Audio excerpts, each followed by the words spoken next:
Hello again, everyone, and welcome back to Reddit Aliens. I am John, and as always, thank you so much for being here. Good topic? Let's do it. Have you ever lived or stayed in a house that was haunted? If so, what weird things did you see? Please remember to like, share, and subscribe. I once stayed at the Shanley Hotel in New York, which was supposed to be incredibly haunted. The owner commercialized it, and you pay through the ass to stay overnight there. Absolutely nothing happened, and I slept like a baby.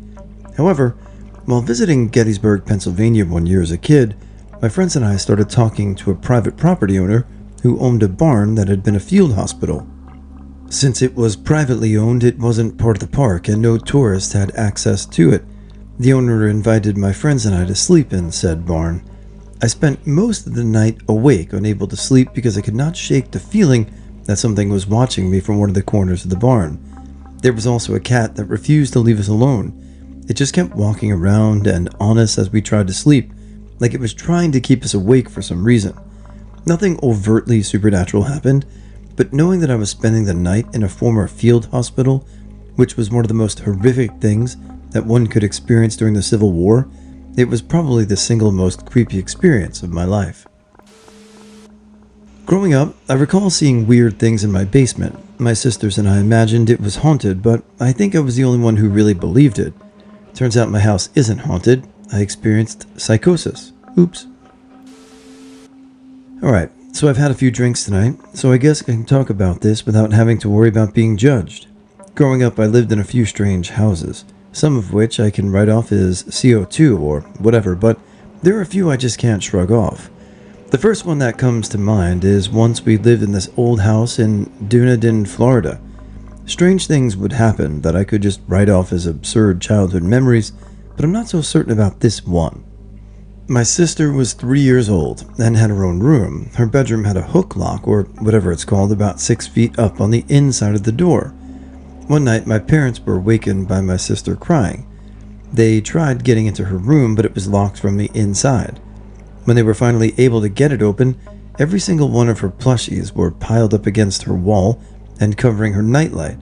Her room was always messy, so I remember being surprised at how clean her room was with all the plushies neatly stacked together. My parents didn't tell me about what actually happened until a few years later.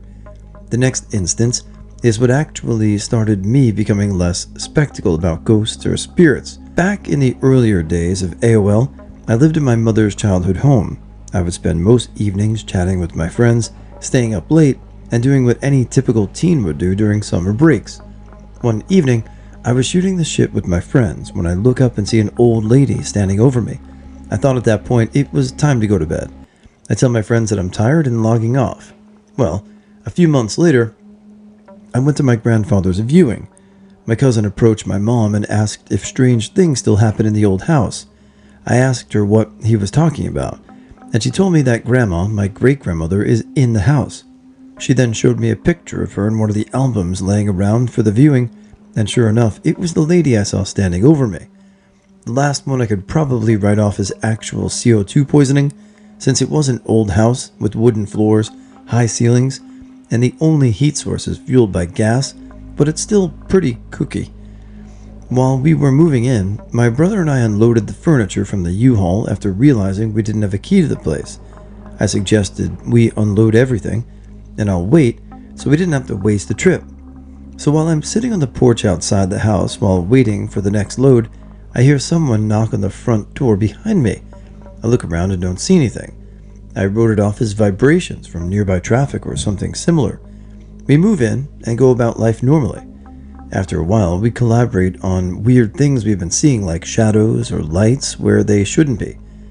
The one that got me on this was my mom's room was on the ground floor. She said she would see a shadow pass by her window every once in a while, as if someone was walking through our yard. I wrote it off as her imagination, until it happened to me. I was watching television in her bed when I saw it. After it happened, I went outside to see if there was actually someone on our yard. Again, this house was powered mostly by gas, so I wouldn't be surprised if it was just everyone in the house having the same hallucinations, but it's still unnerving. Sorry for the rant, but this isn't just something you can discuss openly in person. It's something I've been wanting to talk about for a while now. but it's not really a topic you can bring up in casual conversation. I'm from Ukraine, and most places today are haunted because of World War II. I've seen some shit when I was younger that I just didn't understand till I got older. It's hard to fully deny, as I'm a huge skeptic about anything that can't be proven, but after seeing a few things you cannot really explain, you have to approach it with an open mind.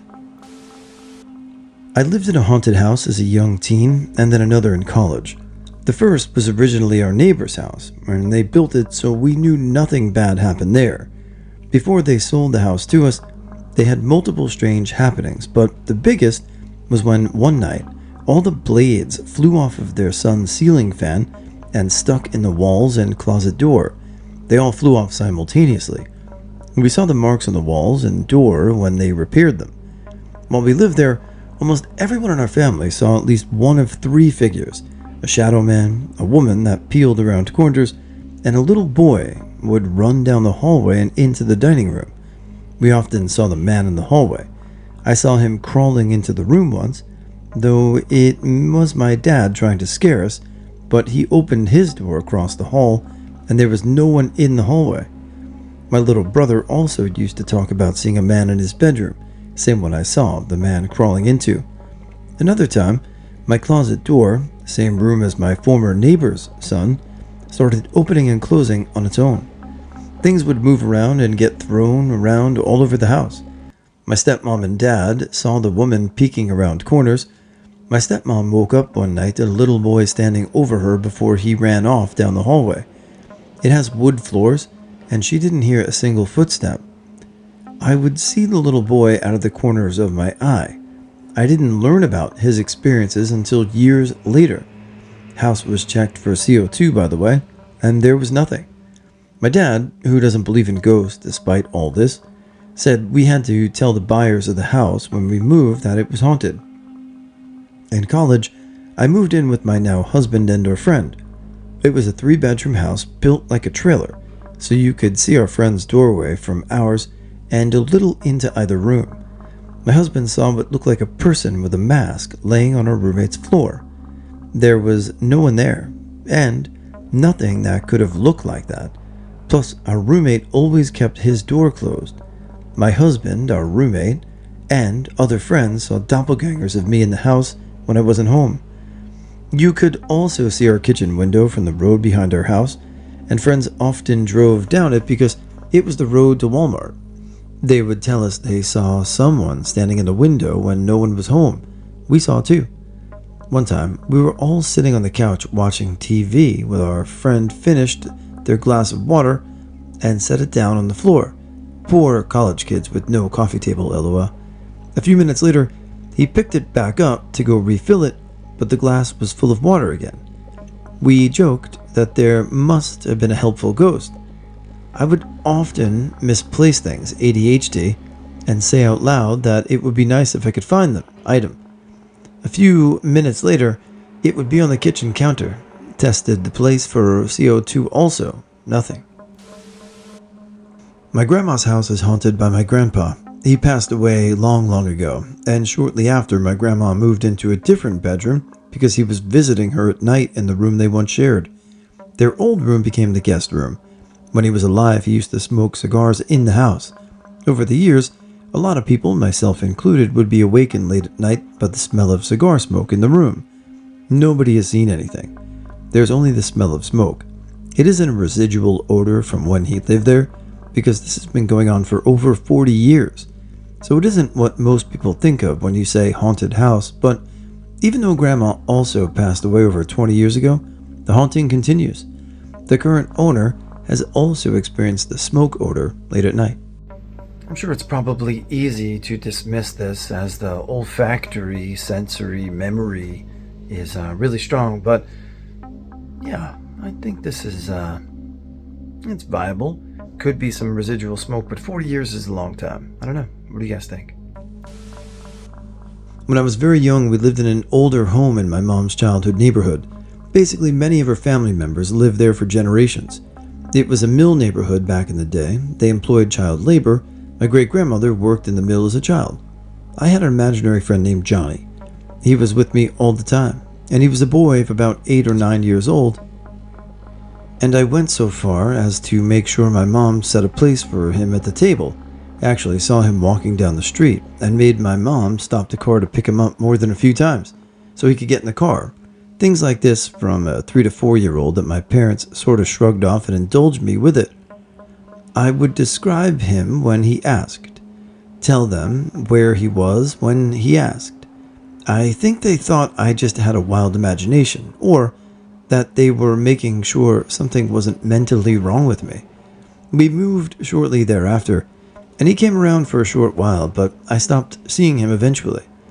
Fast forward to junior high, and I had a report to do, and I decided I wanted to do it on a child labor in our city, since I knew my great-grandmother worked in the mill, and I had my grandma and aunt tell me things they knew about her for my paper. I go to the library to look at the old mill photos to see if I could find one of my great-grandmother, and I saw my imaginary friend that I called Johnny in a photo instead. His name was Gianni, according to the photo. There was no way I would have seen that photo at the time I was playing with my imaginary friend as a toddler, so it was kind of a shock to me since I also truly believed he was my imaginary friend too. My parents even told my kids about my imaginary friend as a funny story about making sure Johnny had supper and stopping the car to pick him up so he wouldn't have to walk. I never told them I saw the photo at the library. I guess my 13-year-old brain went on overload at that point. Okay, so it's not as good as other responses, but this is my honest and genuine experience that I cannot explain to this day. I grew up in an old house that, prior to my family living there, was occupied by the local priest and his family. The church was very close to the house. We lived in a very small country town. There were often unexplained noises. I remember one time in particular we heard the sound of heavy footsteps, like the boots my dad wore, only he had left for the store already, and we were the only ones left in the house and heard them distinctly coming from the other side of the house. Went to check it out, and nothing could explain the noise. Once when I was very young, maybe 10, I was helping to carry some items up to our attic, which had very steep stairs, and I remember falling backwards due to the weight, but I felt hands on my back help to steady me, and I was able to walk backwards down the nearly vertical stairs to safety. We also used to get mail all the time from the priest and his wife, like 30 years after their passing. Also, it seemed like the ghosts liked to mimic people in the house. Besides my father's footsteps, my father also saw my sister enter into the house and pass by him when she wasn't home yet. When she did walk in, he asked her why he didn't acknowledge him earlier, and she said she had literally just gotten home. I used to see things when I lived in Colorado. My parents thought it was just a personality disorder, or I was trying to get attention, or maybe something worse, because it happened a lot. I wasn't sleeping, I barely ate, but I stopped seeing things once I started drinking and smoking. When I could shut off my fear and anxiety, it all went away. Some people think I must have damaged therapy or damaged the part of my brain that was capable of seeing the other side. I don't know, but I'm glad I don't see it anymore. I live in a house built in the 1800s. It survived the 2 world wars, and it's seen some shit, I imagine. One of the previous owners had 2 sons who both committed suicide. A lot of strange stuff happens. The animals, dog and parrots, will wake up from their naps and follow something with their heads, just as they would follow me if I was to walk around. Also, before I switched rooms in the house, my brother had a room and he refused to sleep there, as he would hear voices. He slept with my parents, he was a child, until the day he got my old room, and since then has slept in that room without problems. There's also a whole floor we don't use, and I sleep in the attic, and I pass through that floor to get to my attic. Weird explanation, but it's a weird house. And I have a motion-activated light that there goes on as I'm walking up the stairs to the unused floor. It would also switch on in the middle of the night while nobody is walking under the motion detector. Also, there's cold spots. In 2012, my stepfather overdosed on heroin and dropped dead in the hallway in his condo apartment. My mom had to move out shortly after since they were already behind on mortgage bills. A few months later, my lease went up and I was barely making ends meet and couldn't find a roommate. My mom offered me the key to the condo apartment to squat for a few months until I saved up enough money for my own apartment. I took the offer and moved into the condo apartment. After a month or so, I was asleep in the living room and I had this dream of him standing in the hallway facing the living room. He was looking at me and smiling and laughing, even made a stupid joke and everything. It wasn't disturbing at all, just bittersweet. Then I suddenly woke when I felt some pressure stroking down my head and back. There was nothing around me, and it tripped me the hell out. As a skeptical person that doesn't believe in the paranormal, it has to be some kind of sensory hallucination. It was still nice to see him in my dreams once again, though.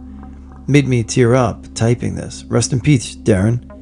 Mildly interesting fact, he dropped dead on July 13th, 2012, on a Friday the 13th.